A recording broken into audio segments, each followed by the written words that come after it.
தவேக தலைவர் விஜய் தற்போது அறிக்கை ஒன்றை வெளியிட்டிருக்கிறார். நாம் மாற்று சக்தி அல்ல, முதன்மை சக்தி என்று உலகிற்கு மீண்டும் உணர்த்துவோம் என்று தவேக தலைவர் விஜய் கூறியிருக்கிறார். மதுரையில் ஆகஸ்ட் 21 நடைபெறும் தவேக மாநாட்டிற்கு தொண்டர்களுக்கு அழைப்பு விடுத்து இந்த அறிக்கை என்பது வெளியிடப்பட்டிருக்கிறது. கூடுதல் விவரங்களை செய்தியாளர் செந்திலிடம் கேட்கலாம். செந்தில், விவரங்கள்.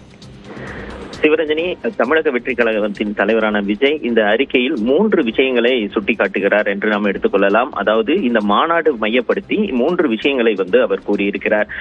இந்த மாநாடு எதற்காக நடக்கிறது, நாம் எதை நிரூபிக்க இருக்கிறோம் என்பதெல்லாம் அதில் கூறியிருக்கிறார். குறிப்பாக பார்த்தீர்கள் என்றால், நம் கொள்கை எதிரியையும் அரசியல் எதிரியையும் சமரசமே இல்லாமல் எதிர்த்து நின்று ஜனநாயக போர்ல அவங்களை வென்று தமிழ்நாட்டு மக்களுக்கான நல்லாட்சியை நிறுவுவதே நம் குறிக்கோள் என்ற நிலைப்பாட்டை உறுதி செய்வதுதான் இந்த மாநாடு என்று அவர் கூறியிருக்கிறார். அது மட்டும் இல்லாமல் இந்த மாநாட்டிற்கான மைய கருவையும் அறிவித்திருக்கிறார். அதாவது வாகை சூடும் வரலாறு திரும்புகிறது, வெற்றி பேரணியில் தமிழ்நாடு என்ற மைய கருவில் இந்த மாநாடு நடைபெற இருக்கிறதாகவும் அவர் தெரிவித்திருக்கிறார்.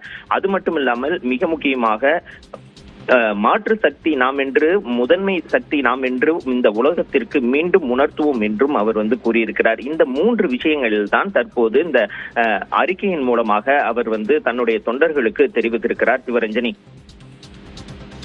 விவரங்களை வழங்கியமைக்கு நன்றி செந்தில் ராஜா.